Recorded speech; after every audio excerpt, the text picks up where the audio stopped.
Let me work with these broadheads today, just right out of the package. These are Zwickey Deltas.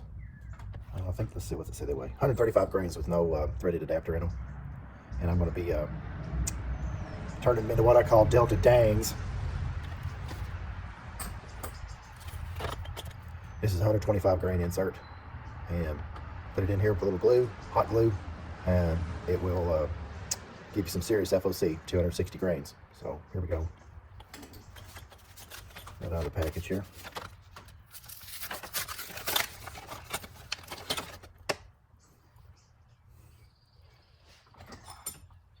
So a couple things. Everything needs to be hot when you're using hot glue, all the surfaces. And here's this is actually a used adapter, but anyway, same principle. So everything needs to be hot, all your surfaces, because you don't want your glue to set up before you get nice and seated. So I'm just going to heat this. If it's a used broadhead, might have some old glue in it or whatever. Want to make sure that's nice and hot. And heat this up.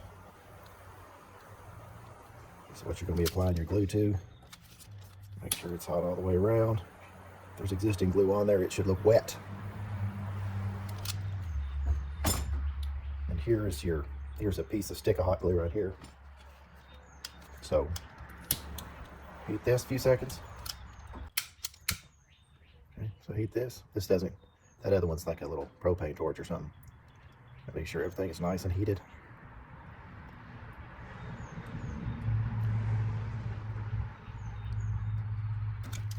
Take your glue stick.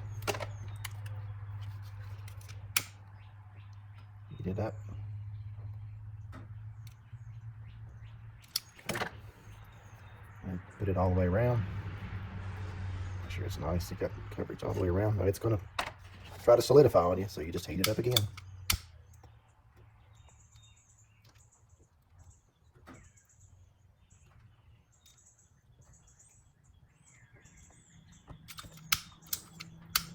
So let's keep them heated down. I'm having lighter problems today. Okay. Heat this. Heat this. Nice and hot. Put it in there and spin it and push hard. Push hard till all that glue is pressed out, except for a very thin layer. And there you go. So, something else. People that don't like their tips to curl will square their tip or round the tip. There's a problem with that. If you're putting your broadheads together like this, you need to test them and spin test them and make sure.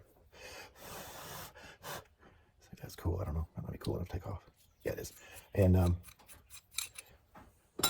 take your carbon shaft. I shoot aluminums, but carbon's the way to test them for straightness.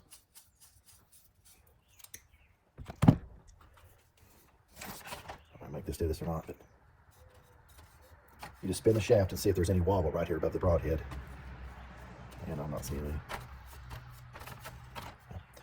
But once you try to alter this tip, you won't be able to spin test them anymore. So that's the downside of making them a little bit of a bone chisel. And let's see what this, right out of the box. Usually these have a little bit of a burr on them.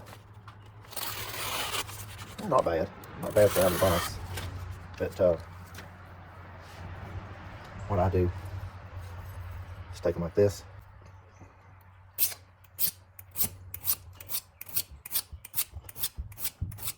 I'm trying to widen the bevel a little bit.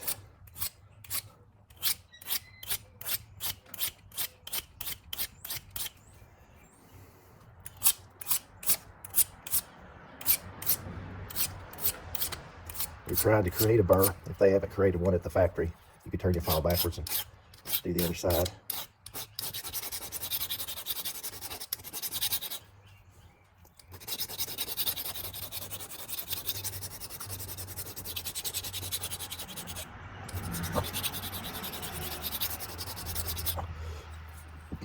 Okay, but both sides, rake it, that straightens your burr.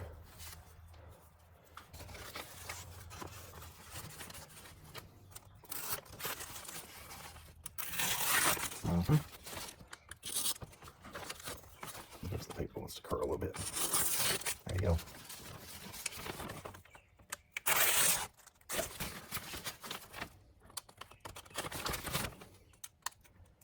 Some people prefer razor edge, but the burr edge is a highly efficient cutting surface as well.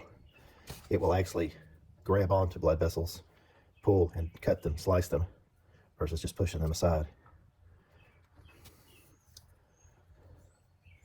So there you go, and it's cool now. So peel all your old glue off. That's a friction feature. Make sure it's all gone, sticking out here to the bottom here.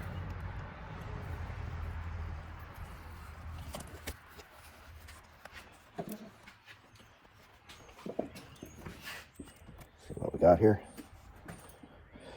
What kind of weights? 266. Yep. So there's just some serious FOC.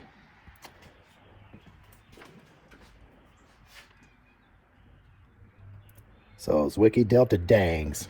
There you go. Just a side note here. This is just showing different widths of broadheads. There on the left's a grizzly. It's just about a 1 inch. The No Mercy Zwickey, number 2 from the left, is about 1 1/8 inches. The Delta is 1 3/8 inches. And the Simmons is almost 1.5 inches. So all 2 blade. These are, this is single bevel, double bevel, and double bevel. This one's 250, this one's 210, 260, that's about 185, I think. Just a comparison on broadhead widths. Cool thing about this broadhead is it's a monolithic, so it's basically straight unless you bend it. And it's vented, so it will usually have better flight. There you go.